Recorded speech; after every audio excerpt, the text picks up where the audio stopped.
So ako po si Takero Miyamoto at welcome po dito sa Birahan PH. Yan. So maraming salamat po sa patuloy po na pagsuporta po dito sa channel po na to, no? At syempre, paano ba? So sa hindi pa po nakakapag-follow, pa-follow na lang din po dito. And then syempre, sa hindi pa po nakakapag-subscribe sa aking channel, so pa-subscribe na rin po, no? Streetwise with Takero Miyamoto. Okay? So bati muna tayo. So hello po, Ma'am Brenda Barton. Hello po. Kay Delia Rosario, kay Mr. X. Hello po, maraming salamat. Okay, si Odi Lennon. Hello po, ma'am. Sir pala. Hello, Sir Odi Lennon. Okay. Uy, nakatulog ako ng maayos. Sarap ng tulog ko. Oh. So, Delia Rosario. Hello po, kasi mga nandiyan. Okay. Si Aurelia, Dena. Tama ba yan? Yan, so kamusta po kayo? So bati-bati lang po tayo. So comment lang po kayo dyan. Si Chris Rose Babe, maraming salamat po sa inyo. Yan, so start kagad tayo para makarami tayo. So meron akong may mga hinandang topic dito, ang mga Mark Ramos team para po i-discuss ko po sa inyo. Ito dito po sa channel po na to, no? Yan, si Ma'am Viola, maraming salamat po, no? Okay. So, okay, start tayo. Palakpakan muna tayo. Okay. So, comment lang kayo dyan, babasahin ko po yan, no? So, paano ba tayo? Ito muna pag-usapan natin. Yan, okay.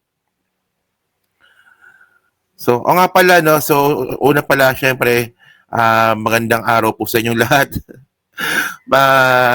Magandang tanghali din po, no? So, sa mga sulok ng mundo, so magandang tanghali, magandang umaga, magandang gabi, kung ano mang oras dyan sa inyo. Dito po sa Pilipinas, syempre, so sana po masarap po ang ating pananghalian. Oo. At tsaka mga kababayan, medyo traffic na po talaga ngayon. Oo. So kung tayo po dito sa Pilipinas, kung plano po natin maglalabas-labas, so ihanda po natin ang ating sarili sa matinding traffic. Oh, grabe, especially po sa bandang Halos lahat naman. Sa Rojas, sa Bikutan, sa EDSA. Oo, kaya ganun talaga. Christmas rush, di ba? So, syempre, sana rin po nakapag-ready na rin po tayo ng mga ririgalo po sa mga mahal natin sa buhay. Well, that's that's Filipino culture. Oh. Ako dati hindi ko hindi ko dati ugali yan, yung nagre-regalo tuwing Pasko. Kasi wala naman akong pera. Oh, pero ngayon medyo may pera na, ngayon nagsisimula na. Oh, dati kasi hindi to ha. Kukwento ko lang muna bago tayo mag-start, no. Naalala ko bigla nung dati talaga. Hindi kasi dati po talaga talaga gipit na gipit talaga ako. Oo. Kahit nung nag-abroad po ako, gipit na gipit talaga ako. Magkano lang ba sweldo ko sa abroad? Di ba naalala nyo ba nung in-expose ako ni Maharlika? Di ba pinakita ni Maharlika yung resume ko? Naalala, ganun siya, no? Tapos nakita niya, OFW ako dati.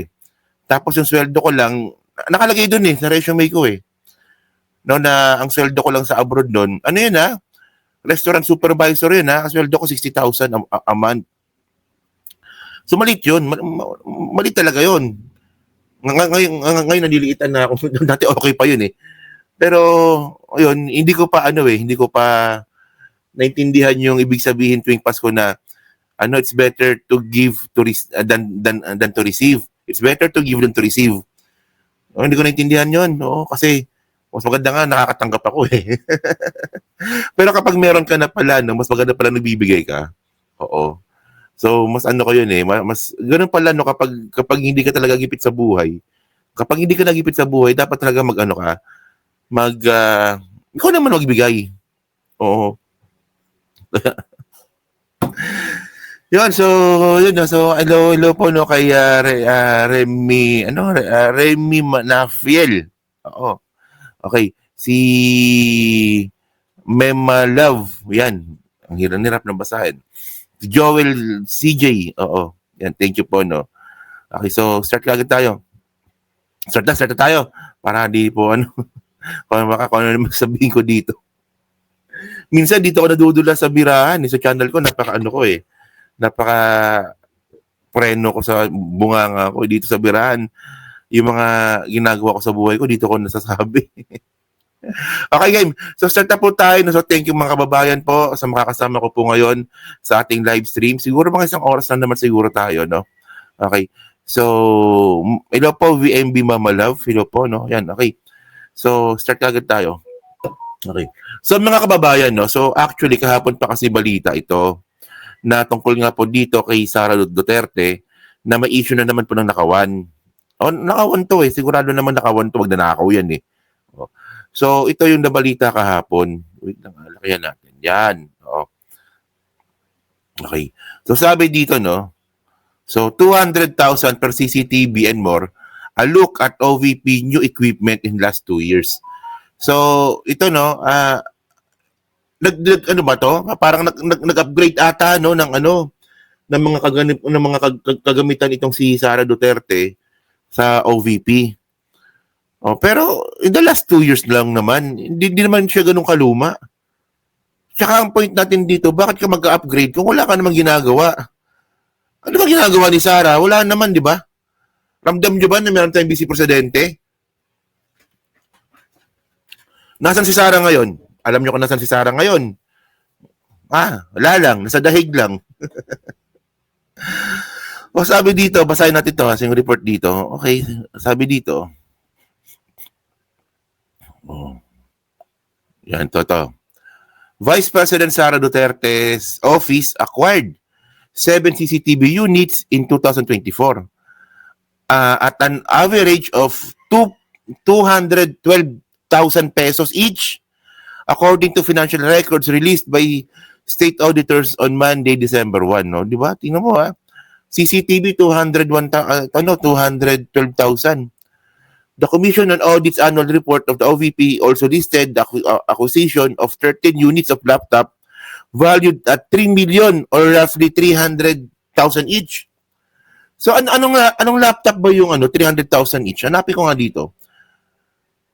Ito Google natin, no. Most expensive laptop. Magkano ba? Most expensive laptop, luxury naman ito. 50 million pesos pala. So ganun ba yung Hindi, by the way, mga kababayan, no? Anong laptop yung merong 300,000 na laptop? Hindi ko alam kasi yung i7 ngayon, magkano ngayon? 80,000? Hindi, malabo pa. So ngayon, tinan nyo, no? But the OVP told Philstar the entry for the laptop was clerical error and that the total actually pertains to 12 donated photocopiers valued at 3 million and one desktop computer for video editing valued 92,000. Oo. So, ibig sabihin pala, nagkamali yung COA. Hindi. Nagkamali pala yung yung pag-report ng, ng auditor ng OVP. Ay ba ibig sabihin nun? Oh. Sino kayang gagamit ng laptop gamer nga? Kaya nga, di ba, yung 300,000 na laptop, kung pang-opisina yun, luxurious masyado yun. Di ba? Yung 300,000 na laptop, kailangan nun, pang yun eh. Pang gamer yun eh. O baka live streamer. Oo. Baka magla-live stream si Sara. Oh. Hindi, pero by the way, no, ang point dito is isa pang kalokohan ni Sara to eh. Ngayon, lumalabas ngayon dito, mali daw po yung paggawa ng report. So, ano daw po yun? Photocopiers daw po yun, at saka desktop daw yun. Pero by the way, tingnan mo, parang ginagago na lang tayo ni Sara dito eh. Alam niyo mga kababayan, no? Ang point dito, no, hindi na nga nakakatulong si Sara. No, puro kahihiyan pa ginagawa nito sa buhay natin. Lahat po tayo damay po dito kasi tandaan natin na nakita niyo yung nakaraang survey. Puta number 1 si Sara magiging presidente sa survey. So, ganyan na po ba talaga kababa ang standard ng mga Pilipino? Ito simpleng audit na lang po ito. Sige, sabihin na nga natin nagkamali. Pero hindi ako naniniwala ng kamali. Magnanakaw talaga yan. Pero sabihin na nga natin nagkamali. So puta, simpleng audit na nga lang, mali-mali ka na. Paano pa pag pinahawak sa iyo buong Pilipinas?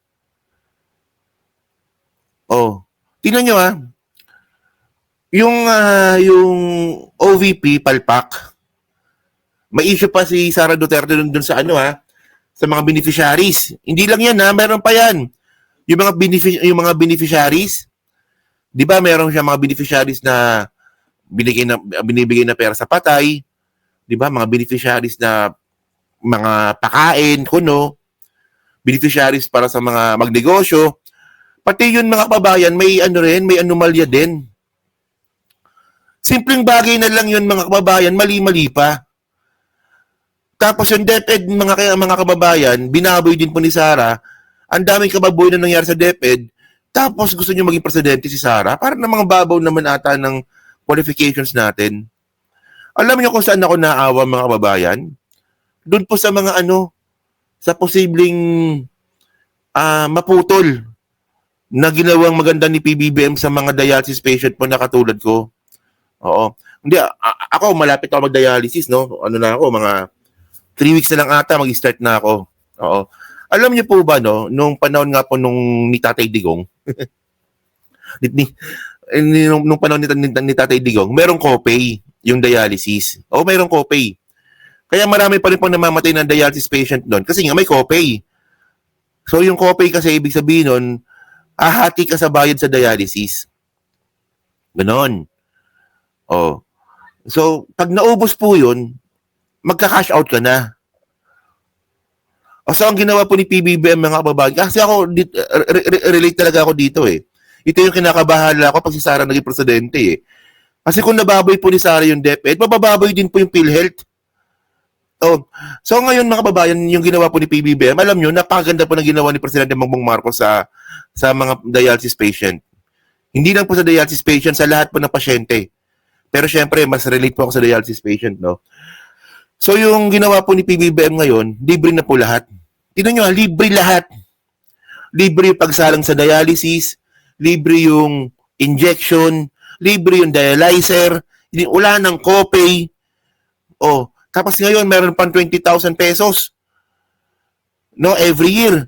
Pandagdag po sa maintenance. Alam niyo ba kung gaano kadami maintenance ko dito? Dito katabi ko lang, ang dami. Kaya nga po, no, kung dati nga po, no, yung namamatay po sa kidney failure nun, nasa top 8. Ngayon wala na. Wala na sa top 10. Kasi nga po, nilibre na po ni Presidente Bongbong Marcos yung dialysis. So pag si Sara Duterte mga kababayan, puta maulit lang po yung ginawa ni Digong sa PhilHealth. Anong ginawa ni Digong sa PhilHealth? Ang pinasok niya po, mga retired AFP. Na wala namang alam kung paano magpatakbo ng negosyo. Kasi yan PhilHealth negosyo yan Ang problema dito, baka mawala po itong privilege ng mga dialysis patient, no, na magkaroon nga po ng kung ano man ang nakukuha nila ngayon. So ano mangyayari? Maraming mamamatay po na dialysis patient dahil po dyan sa katangahan ni Sara. Ay, na kinakatakot ko kasi in the first place mga kababayan, no, DepEd nga nababoy Ito pa ngang pati nga itong bagong issue ni Sara sa Nakawan. Puta, tingnan nyo sobrang kapal lang mukha ni Sara Duterte na parang hindi ko ba, kleptomaniac ba yan? Puta, kleptomaniac ata yan si Sara kasi tingnan mo 2024 mga kababayan, ito po yung mga panahon na sinisita si Sara Duterte sa kanyang confidential fund. Ito yun Ito yung mga panahon na iniimbestigahan siya sa Kongreso. Tingnan mo kung gaano kakapal ang mukha ni Sara. Iniimbestigahan ka ng mga panahon na yun. Tapos, hinahanapan ka ng sagot sa mga gastos mo sa confidential fund. Tapos kasabay nito, nagnanakaw ka pa rin. Di ba? Tapos gusto niyo maging presidente. Hindi ba kayo natatakot dyan, mga kababayan? So, ewan ko ba dito? Kung anong klaseng utak meron. Kaya nga ako nagtaka nga ako Puta, Sara Duterte, number 1 sa survey. Kaya nga, ngayon, ang point dito mga kababayan, no, kung sakali, no, na manalo si Sara Duterte, At kung mawala yung at kung mawala man yung privilege na yan na nakukuha ng mga dialysis patient ngayon, magre-ready na ako. Ngayon pala mag-ipon-ipon na ako. Oo. So, ako may kakayahan ako mag-ipon. Paano yung iba? Di ba? Kaya binubulag ng mga troll army, ng mga DDS, ang mga supporter nila. Ewan ko, no? Basta, alam nyo kung ano yung pinaka-bullshit po dito sa sa ginagawa ng mga DDS. Pakitaan mo ng ebidensya. Pakitaan mo ng reference. Pakitaan mo ng facts. Siyempre with evidence yun, di ba? Ang sagot lang nila sa'yo, wala kaming pakialam, basta Duterte kami. So, sarado na isip. No, pero by the way, mga kababayan, no, kung ang kinakatakot natin dito, bakit number 1 si Sara sa survey? Pero, well, para sa akin kasi, siya pa lang naman po kasi yung siguradong tatakbo. Kasi sure naman po talagang tatakbo si Sara. Kasi nga po, maghihiganti yan. Wala pa namang ibang presidentiables na nagsasabi na tatakbo sa 2028 So, yung mga ibang mga tao, Sara Duterte muna sila.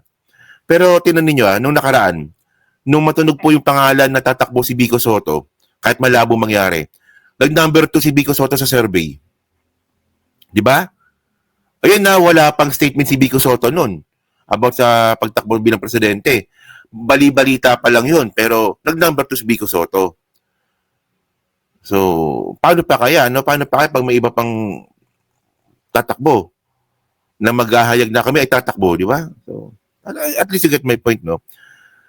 Pero bakit pagkali-survey sila ni PBBM Colela at naman si Sara? Ay, nako, ma'am, yung Kali survey na yan, ma'am, ako hindi po sa sinisiraan ko yung Kali survey. Peke po yun. Peke po. Ma'am, vlogger po ako, ma'am. Hindi, with your respect sa mga Kali survey natin kasama, no?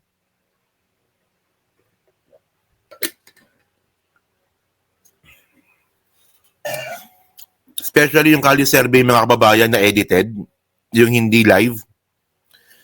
Peke po yun. Oo. yan. Si Vincent Tabigi na yan. Isa pa yan pero kaibigan ko na siya ngayon Dati kaaway ko yan Ayan yung, tinan nyo Sino ba yung mga nag-Kali survey dati?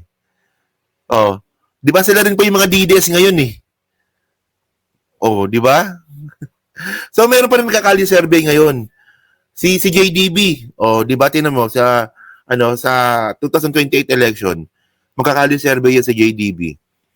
Pero si JDB na nagbabanggit na yung ginagawa ng ibang mga kasama niya sa Kali survey, pinipeke talaga nila yung Kali survey nila. Kasi kung saan mataas yung views, doon lang naman yung mga yan. Oo. Kaya hindi ako masyadong bumilib dyan sa mga yan Oo. So, yun na. So, thank you mga kababayan. So, next topic tayo. So, hello po kay Kian. Hello po kay Verhel Valencia. Kay Viola. Kay Channel Paris. Yan, hello po. No? Kay